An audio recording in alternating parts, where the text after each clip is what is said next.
প্রতিদিনের ঘরোয়া রান্না আর বিশেষ দিনের রান্নার মধ্যে কিন্তু তফাৎ আছে।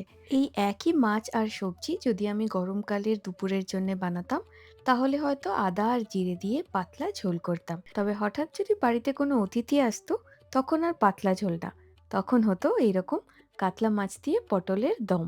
সর্ষের তেল গরম করে তার মধ্যে নুন হলুদ মাখিয়ে রাখা কাতলা মাছ বা চিংড়ি মাছ ভেজে তুলে রাখতে হবে।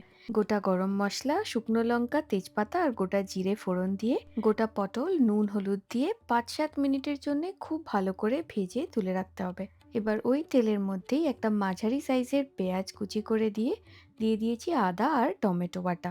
পেঁয়াজটা খুব ভালো করে ভেজে একটু তেল ছেড়ে আসলে হলুদ গুঁড়ো, লঙ্কা গুঁড়ো, ধনে গুঁড়ো আর কাশ্মীরি লঙ্কার গুঁড়ো, সাথে স্বাদমতো নুন আর অল্প একটু চিনি দিয়ে কষে তেল ছেড়ে আসলে দিয়ে দেবো ভেজে রাখা পটলগুলো। এরপর গরম জল ঢেলে ঝোল ফুটে গেলে দিয়ে দেবো ভেজে রাখা কাতলা মাছগুলো।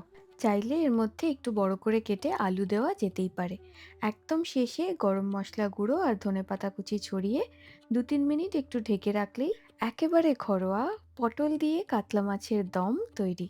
খুব সাধারণ উপকরণ দিয়ে ঘরোয়া রান্না, কিন্তু খেতে কি অপূর্ব যে হয়, কি বলি!